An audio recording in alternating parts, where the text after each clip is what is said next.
Michael coming back?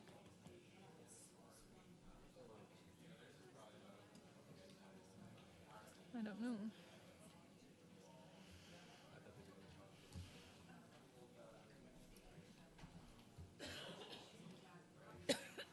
Not this time, yeah. I did a couple of emails with Doug Kobayashi. He's got an angiogram book. He ended up in the hospital on the weekend. Oh, okay. Oh, he did. He's back out waiting for this angiogram to be done. But I don't know whether it's a viral thing or what's Oh, really? going on. So he's still in. So it's not like a bypass he's going to get. Well, they don't know what they're going to do. He's in heart failure right now. So. I'm going to just grab a pen, but you can start. Have you got one? Okay.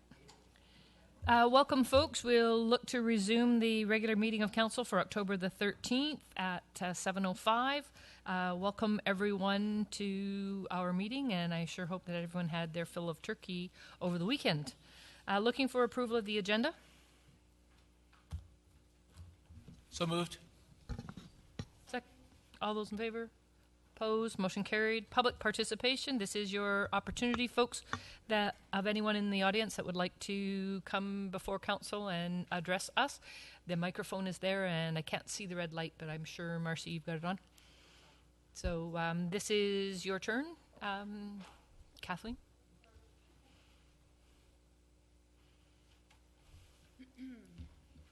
Catherine Robertson, 395 Farview Road. Good evening. I would like to address first the lack of professionalism demonstrated by some of the members of council. First, at the council meeting of September 14th, Mayor Hamilton had her head on the table like a kindergartner at nap time. I understand your job can be stressful, but perhaps tiring. However, if you were that tired, you should have been in the back with your eyes closed and ask someone to come and get you 2 minutes before the meeting, not sit out here for 10 minutes with your head on the table. At the public hearing, and I have a picture of that, at the public hearing, Councillor Martin sat with his hands behind his head as if the meeting was held in his living room, like this, lounging in the chair. Total disrespect for the people whose lives were affected by the decisions that you make. Councillor Logan called us groupies at a planning committee meeting. Point of order. Pardon me? Point of order. I'm not going to listen to just her insulting councillor members. I am stating facts, Mr. Martin. These are facts. I can call a point of order and let... What does that mean, sir? Maybe you should find out. These are the Looking. facts. The people of Colwood deserve to be treated better.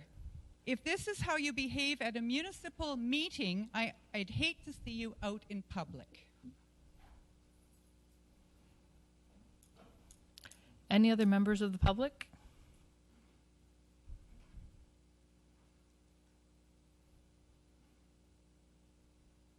Third and final time, folks. Any further members of the public? Seeing none, we shall move on. Next item before us is Mayor's message. There are a few bits here. First of the order is I'd like to announce the appointment of Dwayne McNeil to our Economic Development Committee. So Dwayne, that appointment is in effect immediately. So our next meeting is October the 15th, and we welcome you to the committee. From that, there's also a memo that came out from the West Shore Chamber of Commerce that the West Shore Community Awards will be held on October the 29th this year up at the Weston Bear Mountain. The price of the tickets is $84. Members of council are also invited to come along and do that. The chamber has the tickets available in their office. So anyone that wants that can either go through me or just call up to Julie herself. Another item is that it has been declared through the provincial government October is Foster Family Month from Honourable Stephanie Cadieux. So we have that recognition on our website as well. There's many families that participate as foster families in our community and the good work that they do. The other one is October 30th. The Legion will be here on site to do the raising of the flag in recognition of Remembrance Day, and Poppy campaign begins the 30th of October. So members of council and staff, anyone that's wants to come in and be part of that, that's October the 30th at 1 o'clock in the afternoon. Anyone else from council with anything coming up their way? Seeing none, we'll move along. Adoption of the minutes for the regular meeting of council September 28th. I'll move adoption. All those in favor? Opposed? Motion carried. Also for the public hearing minutes of September 30th. I'll move adoption of the public hearing minutes. Second. All those in favor? Opposed? Motion carried. Receive, please, report of public hearing September 30th. Report of public hearing. Move receipt, Your Worship. All those in favor? Opposed? Motion carried. Correspondence requiring council direction. There is a discussion item Councillor Nault has brought forward. Councillor Nault? Thank you, Madam Mayor. First of all, for those of you who are not familiar, Colwood has a sign bylaw that is currently in force. The sign bylaw allows one notice board or one sandwich board sign per business. Further, it states that the sandwich board shall be placed entirely within 3 meters of the business building wall and shall not be located within 6 meters of a street. On the weekend, I noticed the explosion of the number of sandwich board signs in Colwood. To wit, on a short drive from my house down to Coast Collective and back, there was one at Ocean and Belmont, one at Ocean and Lagoon, 4 at Lagoon and Heatherbell, another 7 on Heatherbell, and 8 more along Souk Road. These represented Coast Collective, all of which were on city property, and all of which were within 6 meters of the road. Ocean Grove, same thing. Pacific Landing, same thing. Pacific View, same thing. ATM signs that were on a store lot, so there were 2 of them. That makes that one of them illegal. 4 Mile Liquor, again on a store lot, that's legal. Electric smoking devices, and one for Spirit Bay, which I don't believe is even in the city of Colwood. When I asked bylaw about why the bylaw sign were not being removed or the bylaw was not being enforced, I was informed by the bylaw officer, Mr. Atkinson, that the director of planning had instructed him not to remove or not to enforce. That subsequently got changed by the chief administrative officer, who told me that this had been a council motion. When I asked for that motion to be included in the minutes, nobody was able to find it. This was never a council decision. The story then changed to it might have been the previous chief administrative officer's orders. Nonetheless, none of those, other than council, has the authority to tell the bylaw department not to enforce the bylaw. Personally, I don't mind 1 or 2 sandwich signs, but when I see them 7 down Heatherbell Road advertising 3 different businesses on that very road, it's getting a little bit ridiculous, and I think it's only going to get worse. So I would like clear council direction to start enforcing our bylaw as it stands, or enforce it as it stands until such time as we modify it.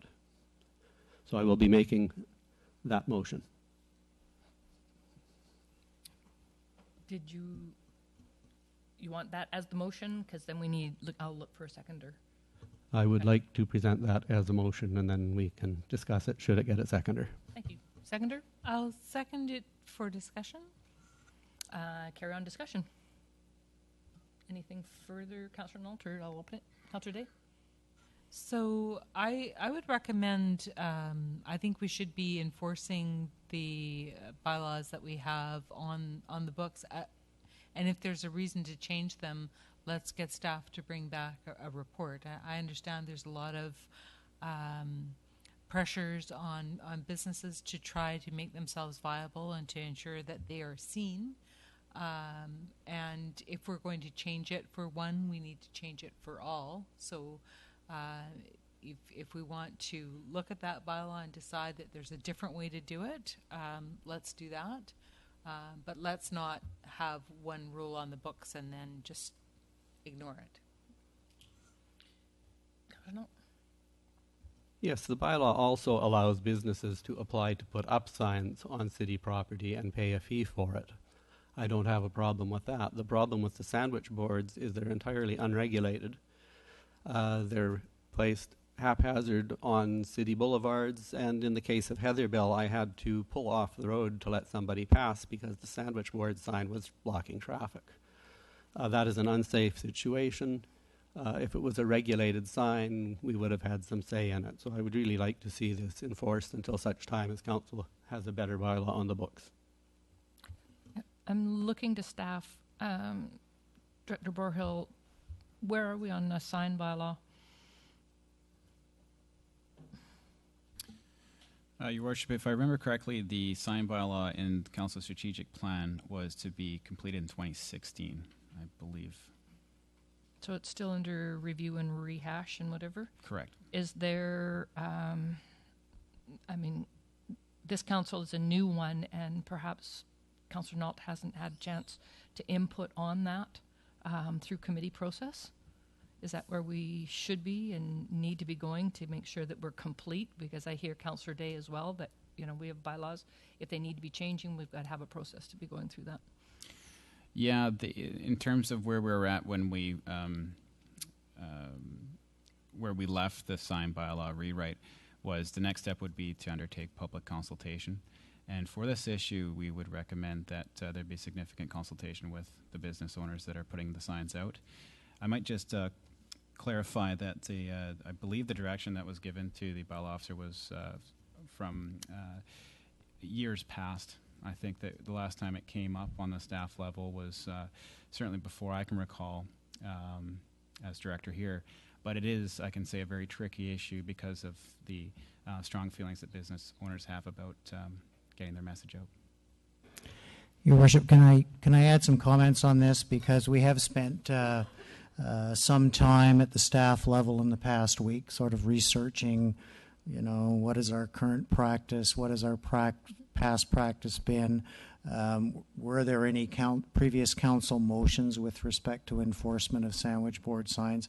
So I don't necessarily think that this is a bad discussion to have in regards to greater clarity for staff in terms of moving forward with respect to the enforcement, particularly of the sandwich board regulations.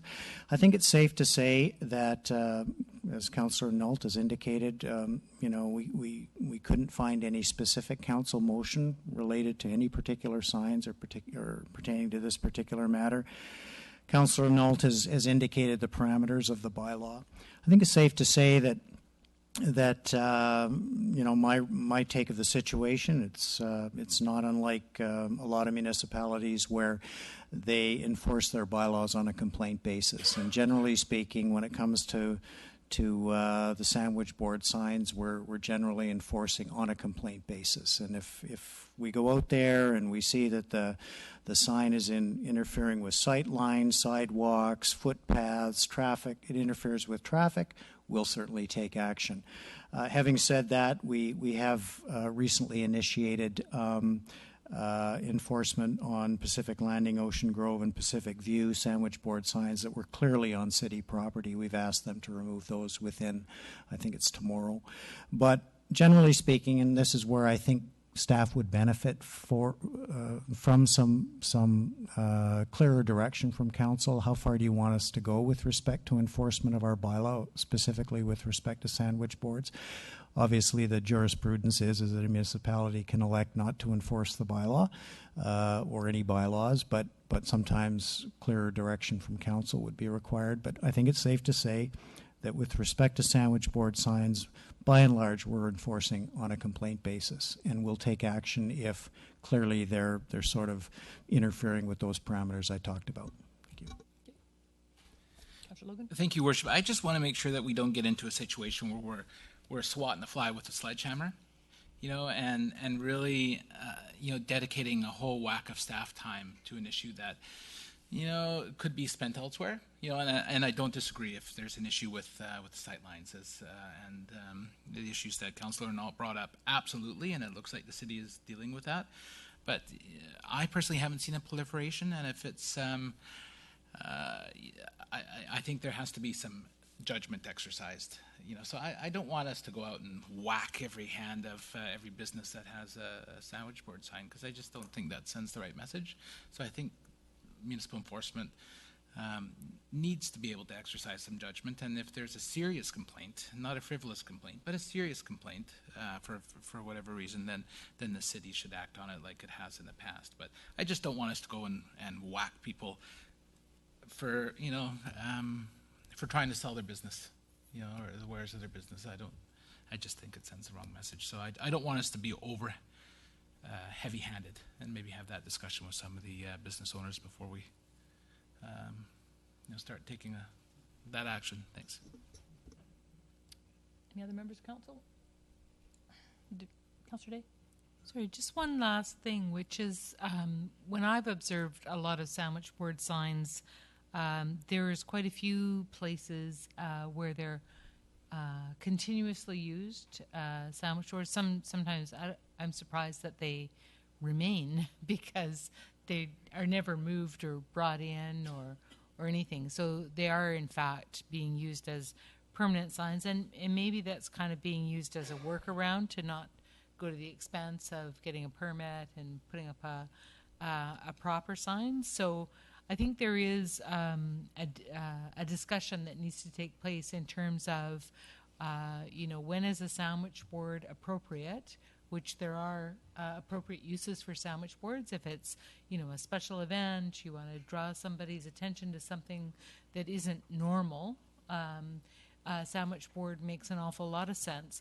But if it's, always going to be there, then maybe that should be a different kind of sign and regulated in a different kind of way. So I just think we need to think about that as well.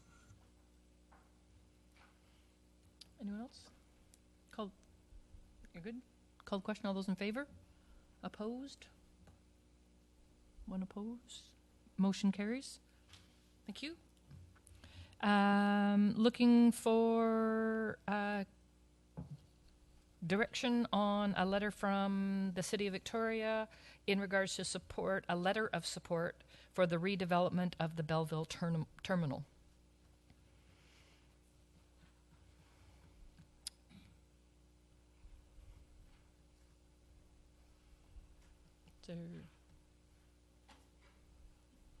Councillor Day.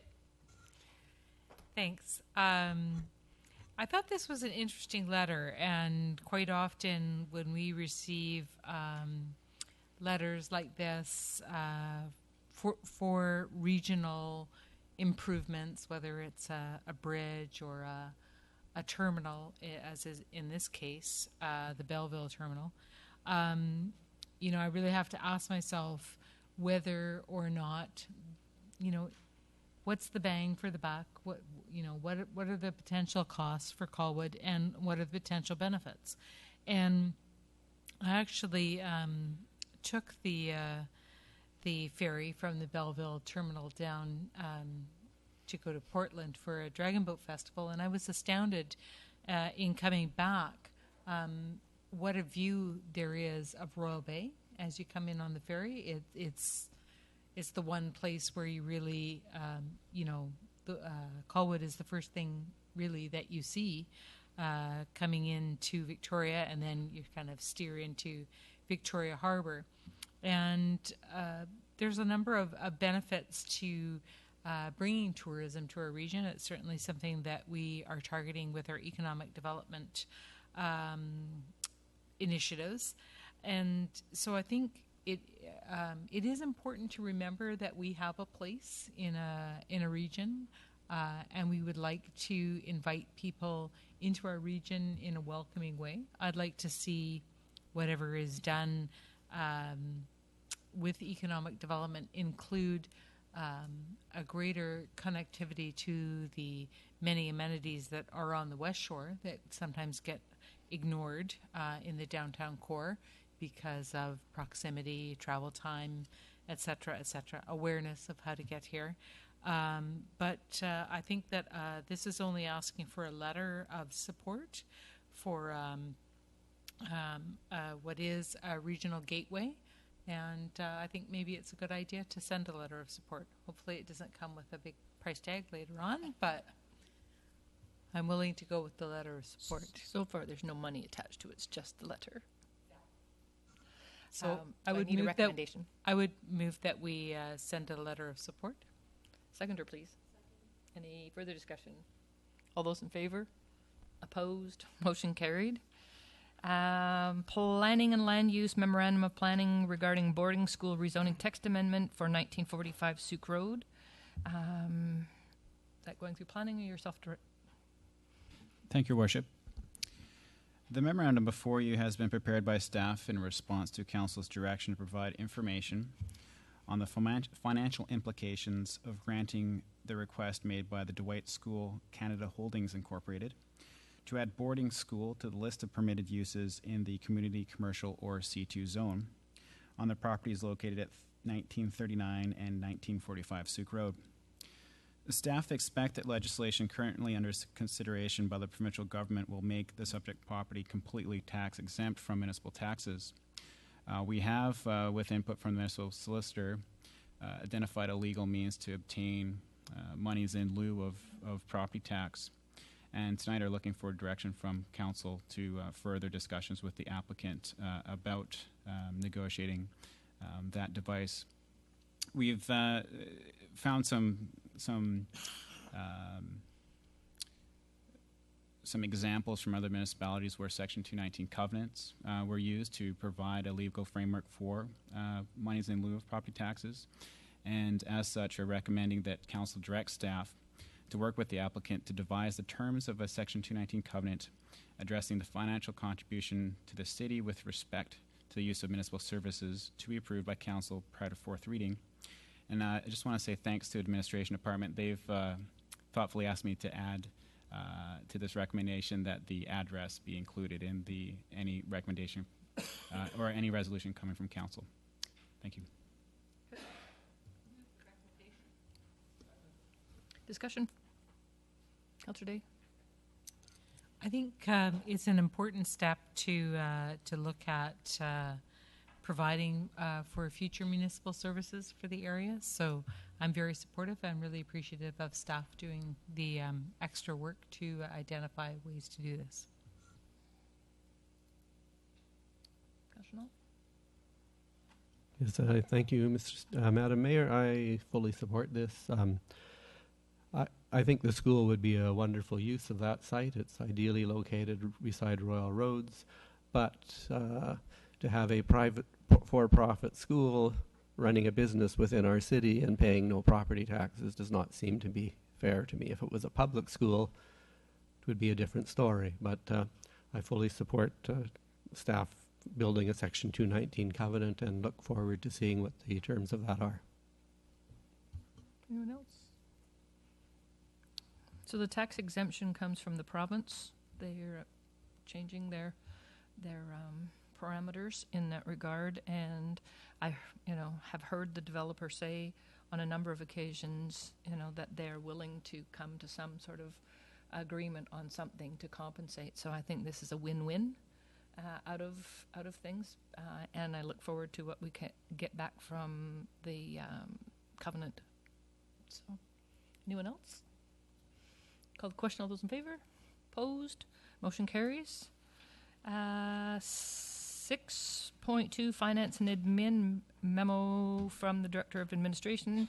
Application for amendment to liquor primary at the Juan de Fuca Recreation Center.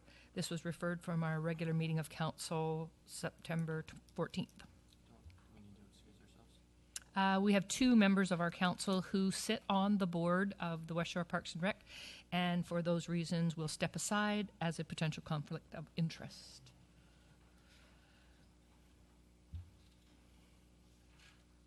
Gary. Your Worship, this is coming back to council. You'll recall that at a previous council meeting, you did receive an extensive report and a bit of a presentation from West Shore Parks and Rec outlining the nature and extent of their proposed amendment to their liquor primary and their food primary licenses. And there's a very structured process that the province requires us to go through. Our recommendation, which was adopted by council, is that basically we take a bit of a time out, advertise in 2 consecutive issues of the newspaper the details of the applications, and invite any comments from the public, either written or in person this evening. We indicated that this matter would be reconsidered by council this evening. So the item is back in front of you. I understand that there are no written submissions from the public that have been received commenting on the applications. Your Worship, we should call for any verbal representations, any members of the public who may be here this evening, and then I'll provide a recommendation to you in regards to the next step. Certainly, and I will do that at this time. So if there's any members of the public speaking specifically to this item on our agenda, I'd be happy to have you come to the microphone and let us know what that might be.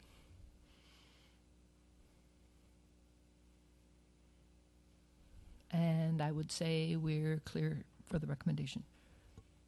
Thank you, Your Worship. So if you refer to the last 2 pages under the options section of the report that's been prepared by the Director of Administration, she offers the following example is offered for consideration in forming a resolution.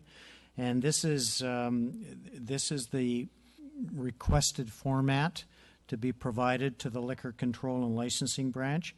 Of course, you have the opportunity to advise that the city will not be providing any comments on the application.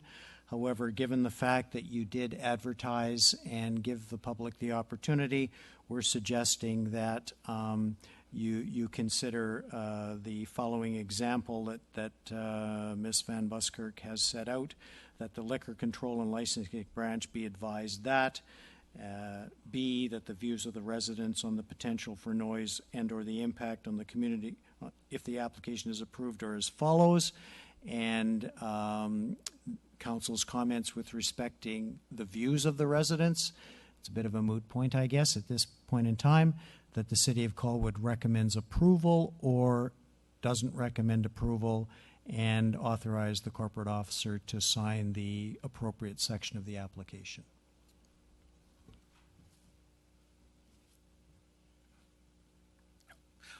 Oh, I thought I saw your finger up, that's all. he did, but we were tied. Okay, I would recommend that the city, that we advise the Liquor Control and Licensing Branch that we undertook the public consultation as written, and that we received no comments from the public, and that the city recommends approval, and that the corporate officer be authorized to sign Part 4, etc. Second. Any further discussion? I'm rather surprised at the complete lack of any input into this issue. Some of the numbers for those licenses were rather huge, but given that it's not this council's duty to approve or deny this application, we only pass on our citizens' concerns, and there seem to be none, so I will be supporting the motion. Any further comments? Call the question. All those in favor? Opposed? Motion carries. Could somebody step out and grab our 2 missing members, please, while I reset my agenda?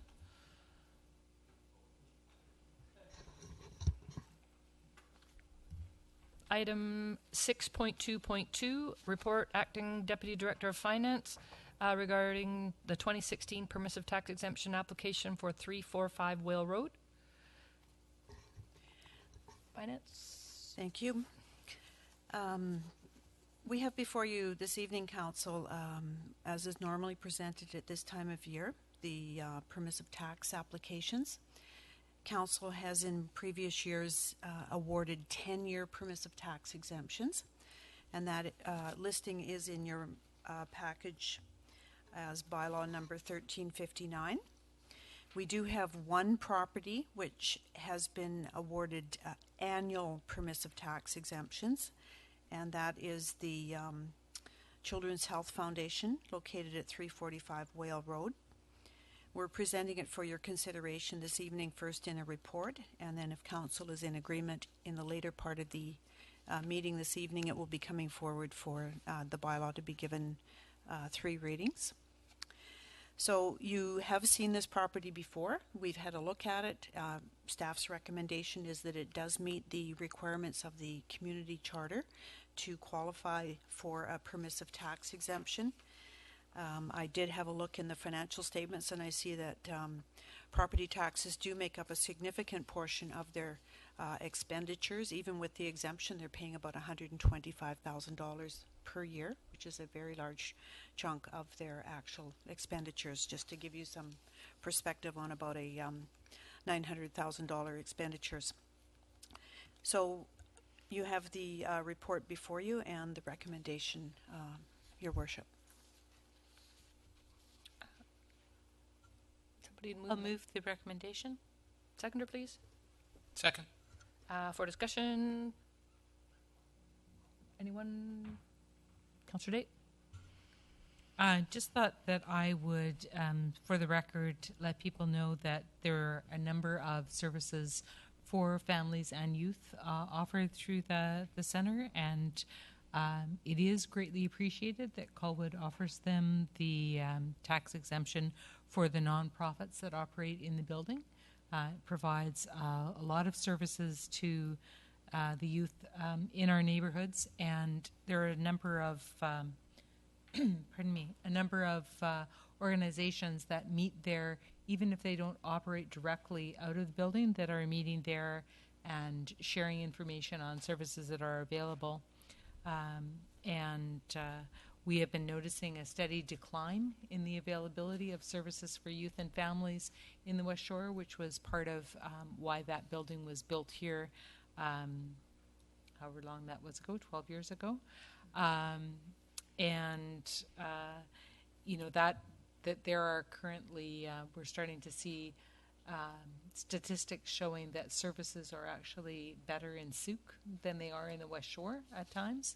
So it's really a big leg up to the organizations that do offer services, that they are able to provide it in the West Shore in such an affordable way. So just thought I would pass that along. Anyone else? Call the question. All those in favor? Opposed? Motion carries. Transportation. Oh, no, one more. 6.2.3. Again, Director of Finance, Hotel Revitalization Tax Exemption Agreement. Thank you, Madam Mayor. So you have before you this evening a copy of the Revitalization Tax Exemption Agreement, and I also have prefaced that with a bit of a report. This has been a long, ongoing topic for Council, not just for this Council, but for the previous Council, whereby a bylaw had been brought forward to create this revitalization tax exemption for hotels that may be built in Colwood. It's a 10-year exemption. The particular applicant that we did have there, it took a little longer than anticipated to get to the agreement stage, and in fact, as Council knows, we had to amend the original bylaw. So this agreement now needs to be signed in a timely manner, because the next step that's required is a revitalization tax exemption certificate. So this is the bridging document between the bylaw and the issuance of the exemption certificate. It has been extremely carefully reviewed by the city's solicitors as well as the hotel owners' solicitors, and we actually had a fairly lengthy meeting whereby we went through in detail the terms and agreed upon them. The bylaw does require that this come before council for your approval this evening, which is why it's on the agenda. I'm just going to see if there's anything else here I can, perhaps if you have any questions, I've done the best I can to present the details for you. So with that, I'll turn it back to council for your review. Need the motion? I will move the recommendation. Second. Discussion, council? Council Day? And I just wanted to share with the public that I've asked a number of pointy questions to be sure that we are covered off in the case of adverse economic circumstances. And I have been satisfied by staff that we are very well covered off in this respect. So I just wanted to share that. And I was going to say is thank you to staff for the diligence demonstrated in ensuring that undertaking something like this, it's clearly one of those things, it sounds very simple to start with, but when you actually delve into it, there's a lot of things that need to be covered off. So There's been a bit of unexpected drama at the end I'll share with the folks, because I've been working closely with one of our lawyers at Young Anderson, and we've been joking that we need to get this tied up because she's expecting a baby, and it was supposed to be due the 1st of November. And I phoned her very late this afternoon to just make sure I was on track with some of the answers for Councillor Day. She was no longer at her desk and had just delivered an 8-pound baby boy 3 days ago, so we were really working on deadline and beyond here. thank you again. Councillor Nault? Just to clarify, the recommendation is to receive the report for information. Is that correct? And approve the hotel revitalization tax exemption I agreement believe as that's attached. later in the agenda. What's that? I believe that is later in the agenda. No, No? excuse me, no, this is not a bylaw. I just basically need council's approval on the agreement that is attached. Thank you. With that answered, all those in favor? Motion carries, and who's buzzing? There we go. Moving then on to 6.3, Transportation and Public Infrastructure Committee. City Engineer, new item, update on sewage treatment. You might want to, I don't know why that one's doing that. It will make it hard to hear. No buzzing? That's fine. Okay. So the intent of this report is to bring council up to date with the progress of sewage treatment for Colwood, which of course is to some extent bound up with sewage treatment for the capital region core area, and but concentrating on how this affects Colwood. Attached to, as Appendix 1 to the report is an explanation of all of the entities which are currently involved in the decision, and which I make reference to in this report. I'd be happy to try and explain those entities if during the delivery of the report that raises a question for anybody.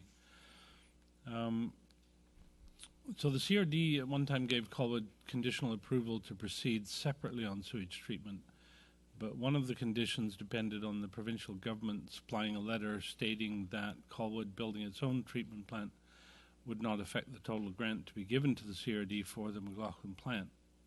So the province has been very clear they would never give such an assurance to anyone. So technically we haven't met the requirements of the CRD for us to build our own plant. And in any case, the situation changed significantly when the McLaughlin project failed, and the city of Colwood is now working with its neighbours in the West Side Solutions project, and at the same time working on in-ground disposal for a potential Colwood plant, either independently or as part of that project. And these two tracks are starting to come together, and the West Side Select Committee, through the CRD, has engaged Urban Systems to assist the committee in better understanding the options for disposition of the solids left over after the liquid portion of the sewage has been treated, and to prepare order of magnitude cost estimates for some of the site options chosen in earlier work, including life cycle costing, and I've just lost my report, and it'll be back up in a second. Sorry about that.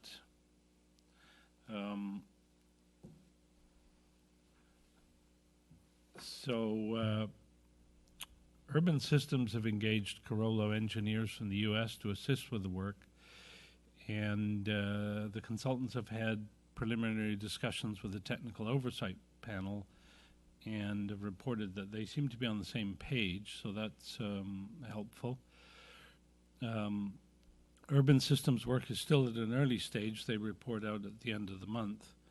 But indications are that there is a two-plant solution, one on the east side, one on the west side, that would be about the same in upfront capital costs as the original McLaughlin-Heartland proposal, with the caveat that the budget for McLaughlin-Heartland reportedly only included a 5% contingency at the time it was abandoned, and was therefore very likely to have exceeded a budget. Urban Systems are recommending a 40% contingency on their number because of the early stage of the cost estimate process. Urban Systems' opinion is, at this stage of the process, that a Colwood plant as part of a two-plant solution on the west side, so still having one plant on the east side, but now two on the west side,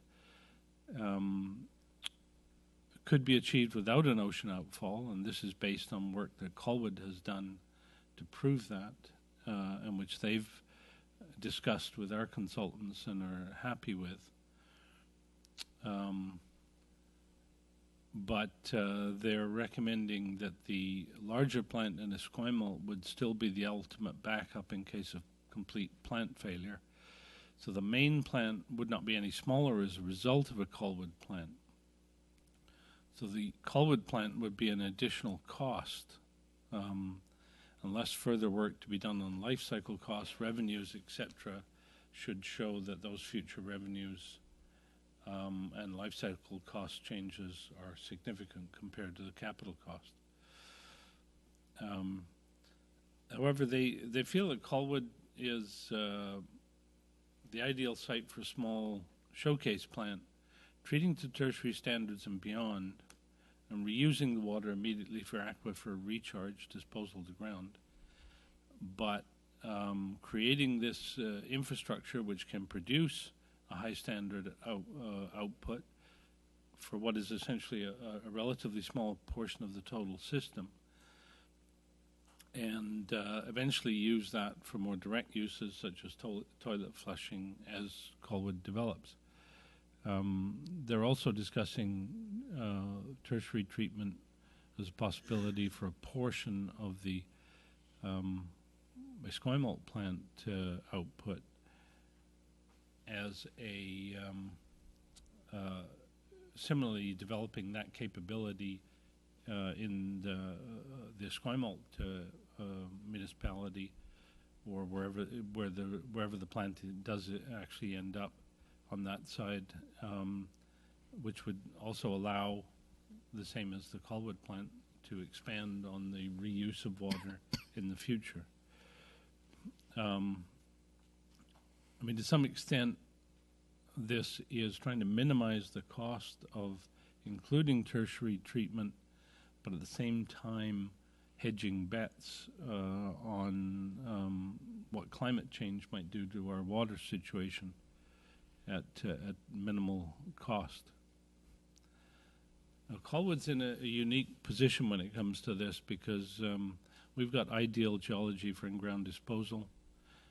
We can dispose of up to 30% of the total west side average dry weather flow, while at the same time we have great opportunities for using the recovered water in new developments where there would be real revenues. The in-ground disposal is an environmental benefit, but there wouldn't be any revenues as a result. There's been a initial discussion of this with the Ministry of the Environment, and they're quite interested in it and certainly not discouraging us from looking at this way of disposing of a treated effluent.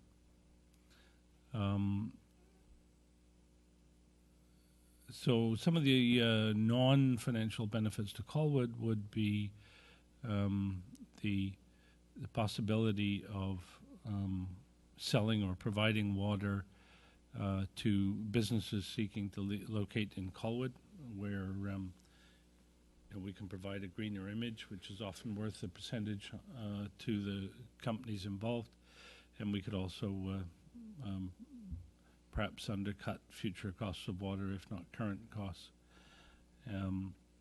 But this depends upon those businesses being very, very close to the site of production of the recycled water, which is why the ideal site is at the Park and Ride, right in the heart of our downtown. And the presence of the Showcase sewage treatment plant would also be used as a learning center for students, which would further enhance Colwood's reputation for economic development through green innovation, and also work very well with Royal Roads University, etc. For the other members of the core area, it allows them to meet many of the objectives, such as resource recovery and reuse, that were desired by the public and in the original ministerial order, at a relatively minor increase in the total cost.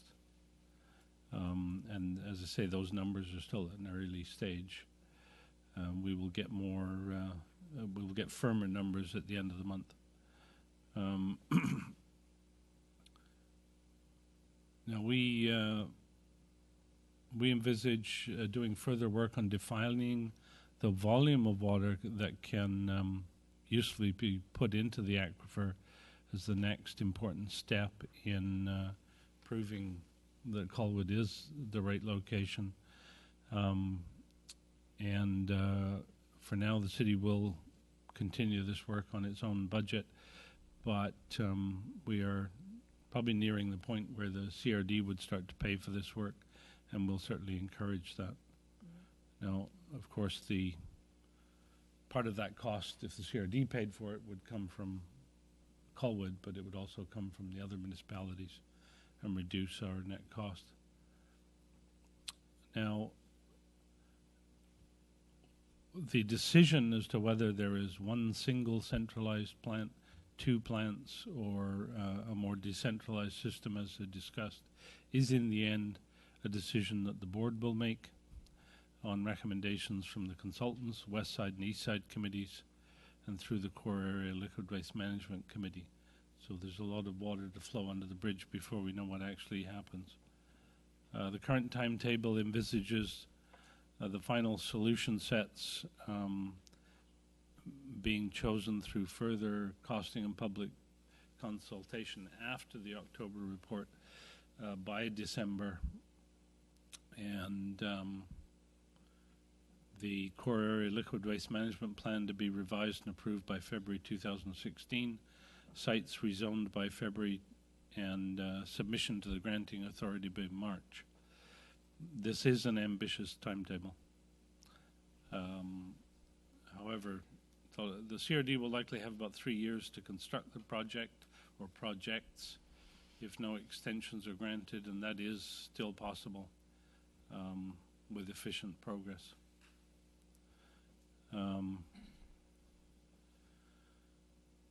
One of the things that the consultant has been at pains to educate us about is that after you've done treatment, you have products left. It doesn't disappear. And you have to have some way of disposing of those products, the biosolids and the primary solids being perhaps the most difficult. And therefore you need a market, and I don't mean necessarily a market in terms of it will pay you for it, but you have somewhere to get rid of it. And that's something they're doing a lot of work on to present to the committees.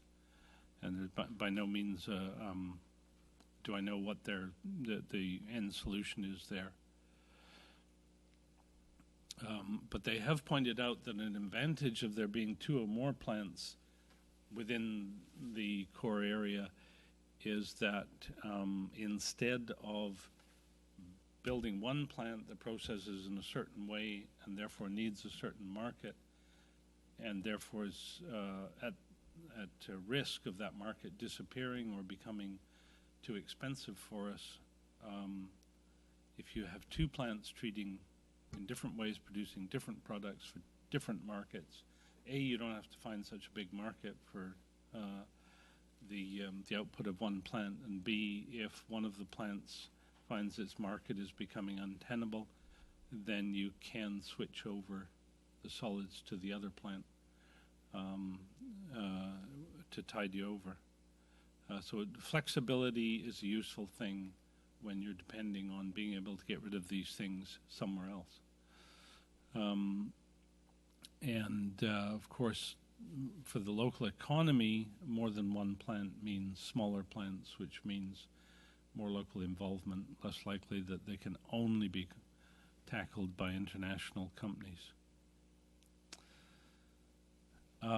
Now turning to the future sewage treatment capacity required by Colwood. A little bit of history. In 2010, Colwood was allotted by the CRD 7.6% of the total capacity of the proposed sewage plant by 2030. Now, following a report to Council and Council's direction, the City asked CRD to reduce our allocation to 4.7%. And this was predominantly because the CRD had used the growth in Langford and the growth in Colwood and averaged them and said that we were both grew at the same rate, which is not true. Colwood actually grows at about a third the rate Langford does, looking at recent history. And but our 4.7% was a volume calculated to allow for the Royal Bay High School to come online and approximately 120 new dwellings per year, only until 2020. Well, now it appears that the plants won't be built until 2020 or even possibly later, and we have 5 years of additional data since 2010. And obviously we can't use the 2020 date as our capacity target anymore. And I think we have to adopt 2030, which is what the other municipalities are using.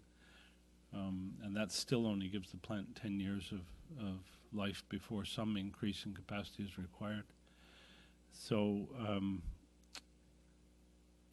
I'm proposing that we change our capacity request to 6.2%. That will increase the percentage of tax for the total project that we pay each year, and the financial implications are presented in this report. The potential financial cost of this recommended capacity increase is estimated at $300,000 for 2016. This would cost the average residential taxpayer an estimated $30 in 2016. That's an additional $30, or a 1.1% increase on their total tax bill. The total cost for this additional capacity could rise to $500,000 by 2018, given the increases in taxation that the CRD has laid out in the past, which would present a total cost increase of $55 to the average taxpayer, or a 2% increase in their total from their total 2015 tax bill.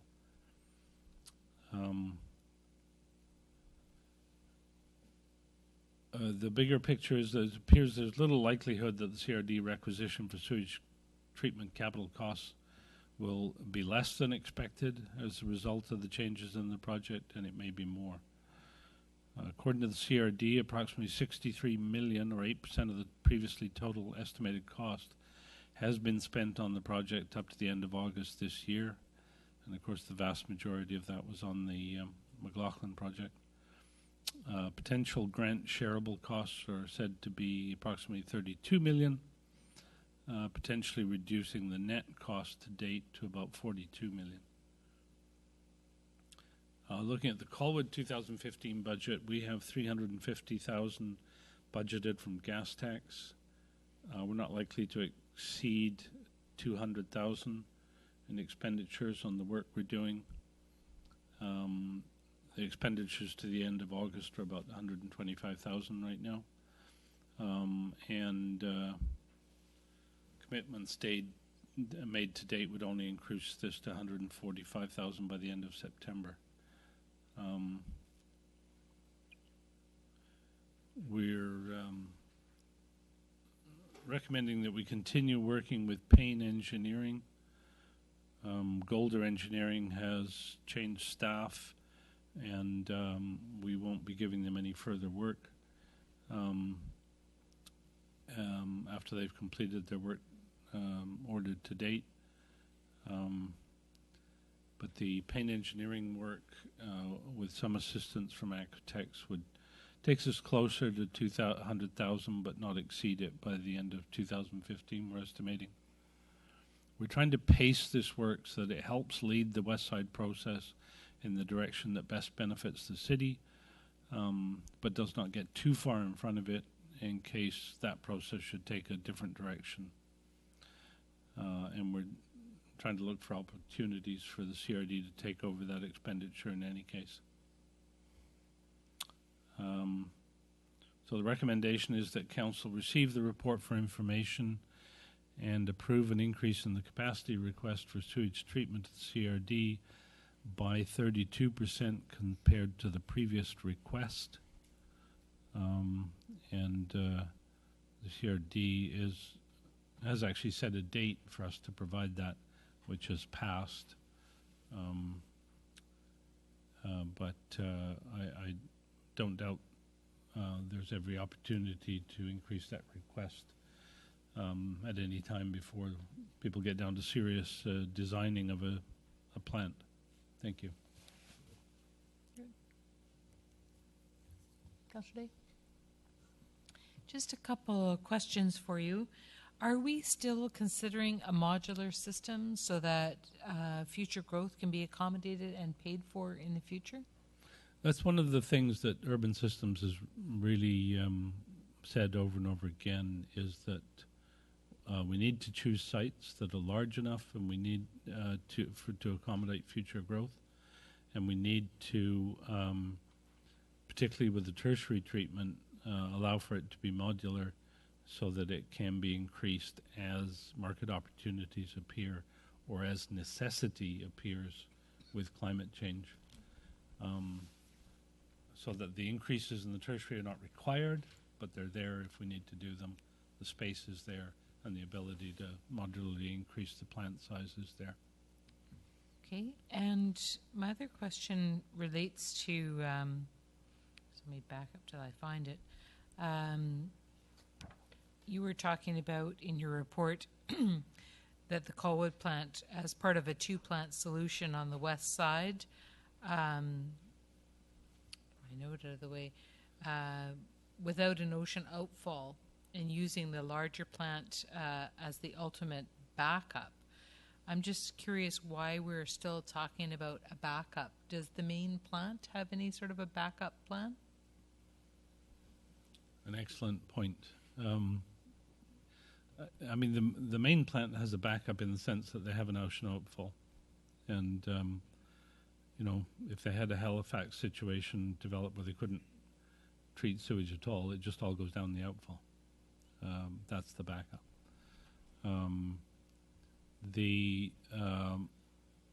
You know, we have examples like Dockside Green, which has never, since it went through the initial bedding in period, never had an out-of-spec day in its plant and never had to shut down. The tertiary plants generally are extremely reliable, and particularly smaller plants seem to be very reliable, and as was proven in Hurricane Sandy, far less vulnerable to weather. And I can't explain why that is, but none of them went down in Hurricane Sandy, whereas the big plants all went down. So I think there's a good argument that can be made that we don't need a backup, but of course MOE is the final decider, and they take the position that there must be absolute safety against a failure of the plant, as far as that can be achieved. So have we looked at doing that with attenuation tank, or building a second footprint that could be used in an emergency? That's something that should be considered at a more detailed stage. And certainly I heard again today from all of the technical people involved that we should be setting the criteria for what we want out of sewage treatment, and what is allowed within the CRD and what is not allowed, but allow the bidders to use their imagination and use the technology they know to propose solutions that may include items like that might reduce the cost. Yeah. So I just have one further comment to make, and that is that I'm pleased to see that the report is looking at kind of cradle to grave, for lack of a better way to put it, in terms of considering what the disposal costs are of the end products, because that was a big concern in the previous look at it, where tertiary treatment was being discounted because they weren't considering the cost of dealing with solids. I probably should have included the fact that they are looking at 50-year life cycle costs, and right now they're struggling with the problem of trying to predict what the 50-year revenues are in a situation when nobody really knows what the water demand will be even 10 years from now, never mind 50. So they're probably going to have to produce ranges of possibilities. First, a couple of comments. I fully support tertiary treatment. I'm glad Colwood is still considering it. In my opinion, it's the only level of treatment that we should be considering in any of the CRD. Ground disposal sounds intriguing. I heard earlier proposals for in-stream, like dumping the wastewater into streams, or that's no better than just dumping it into the ocean, so I'm really not keen on that. The in-ground disposal sounds good. Potentially using it for irrigation is a fantastic idea.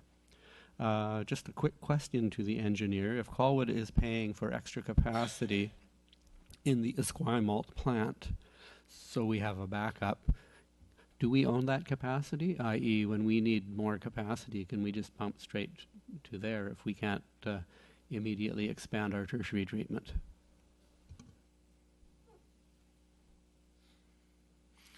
I believe the situation is if we ask for 6.2% capacity in the total system, we essentially have dibs on 6.2% of the total capacity. Now, the total capacity, in theory, is limited to the capacity of the main plant, since it is the backup for the Colwood plant. The Colwood plant may well be bigger than Colwood's total output, so it would be servicing a quantity of sewage that is produced by Langford and Colwood, but our costs would be determined on the cost of the entire project, big plant and little plant. Possibly, if there's a east side, west side large plant plus the Colwood plant, it could be our portion of that 3-plant scenario. I think there's a long way to go in the political process before we really know what that answer is. Thank you. Anybody else? Question to you, Michael. Is there a need? I mean, I know they've asked for any changes to capacity, but is there a need for that to be now? been working alongside on this project for some time, and although we're getting close, we're not there yet. We still don't have locations, we still don't have technologies, we still don't have, that plan in place. I don't see that those kind of numbers meaning much yet. And they haven't determined if there's 1 to 4 plants on the west side versus whatever the east side might come up with. So I'm just a little bit skeptical on saying approving increases, because I know for sure that they'd welcome the extra $300,000 a year plus, and it's an escalating cost. It's not one that stays static. So given that it only affects the total cost by 1.5%, or the total capacity by 1.5% rather, it's hardly an urgent thing for the CRD to know this, since all the calculations done for a plant 1.5% smaller at this stage really apply equally to a plant 1.5% bigger. The 1.5% is what they call noise. It's not an amount that they even think about in the costing. The costing right now is with a 40% contingency, so the 1.5% is meaningless. But I think it may be a fairness thing in that all the other communities have capacities calculated for 2030, and they may desire that we also increase our capacity to 2030. It's a difficult position now at this point to logically defend that we're still working on a 2020 capacity. So I'm sure there's time for council to consider this and reconsider it at a future meeting rather than... Yeah, I just, I would like to see more concrete plans of where we're headed in with things. There may not be a plant in Colwood at all if, it registers, in a different way. So I'm loath to saying increase with a money figure attached to it ahead of actually having to sign on a document to say that. But that's up to council to put the recommendation out here, separated or all in one, whichever you like. Anyone else? Recommendation then, folks?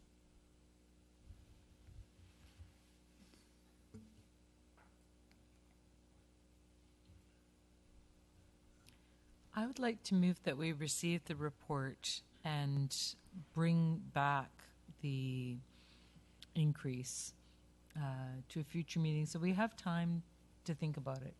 I just feel we're not quite ready to pull the trigger on that, and I was trying to make my way through the very long Core Area Liquid Waste Management Committee reports today, and as long as I've been involved, and I try to stay current, and I still find it confusing and difficult. So I'd just like to see a little closer where we're going. I mean,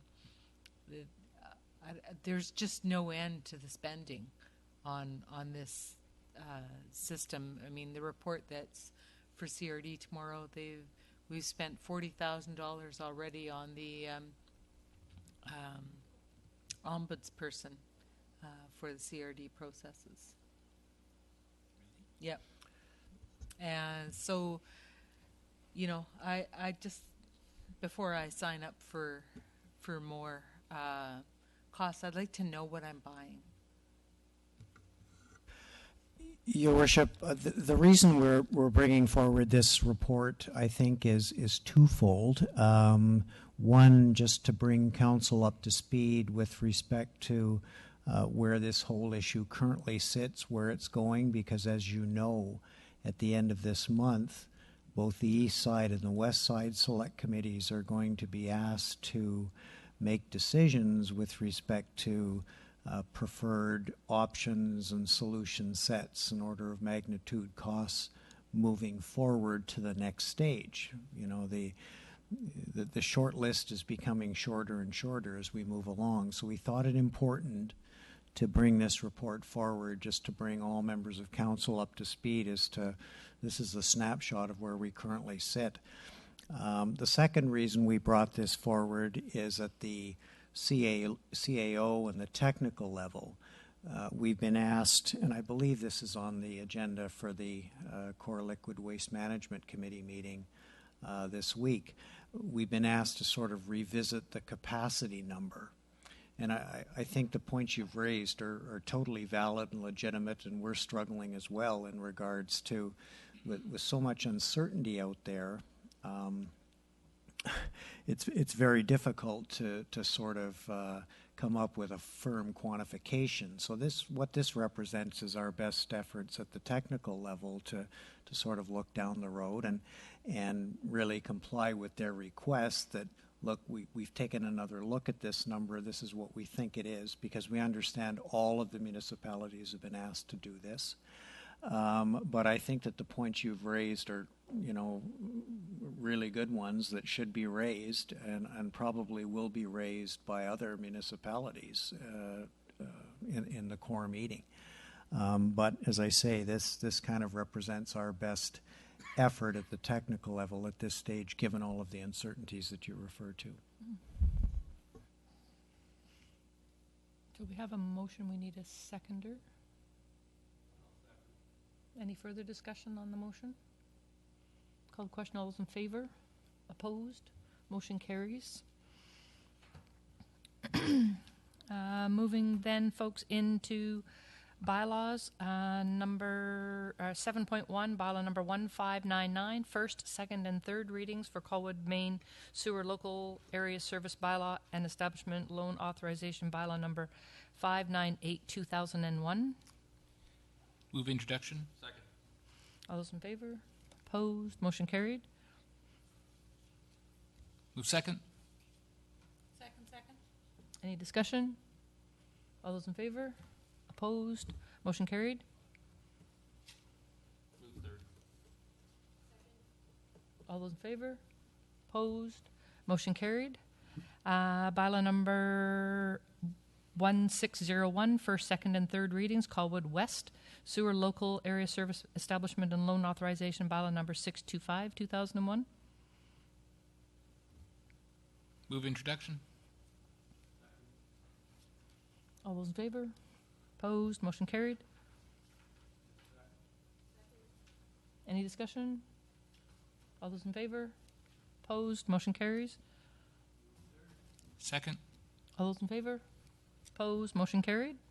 Bylaw number 1583, third reading only, Colwood Land Use Bylaw number 151, 1989, amendment number 145. Move third. Second. All those in favor? Opposed? Motion carried. Bylaw number 1602, first, second, and third readings, exempt certain lands and improvements from taxation for a 10-year period beginning fiscal 2011. Bylaw number 1359/2010 amendment. Move introduction. All those in favor? Opposed? Motion carried. Move second. Second. Discussion? All those in favor? Opposed? Okay, back up. Councillor Nault? Why are we beginning in fiscal 2011? Would that be not rewriting history? Basically, we are amending bylaw number 1359, which began in 2011. And the purpose of the bylaw that you are currently considering and voting on is to add the folio that we discussed earlier this evening, which is the one on Whale Road, 345 Whale Road. This is just amending an original bylaw to add this to it to ensure they get the 1-year exemption. Thank you. All those in favor then? Opposed? Motion carried. Looking for third? Second. All those in favor? Opposed? Motion carried. The one release of in-camera item. And adjournment, folks. Move adjournment. All those in favor? Opposed? The firefighters. One. So try to keep your head off the desk. I want to see the tape on that.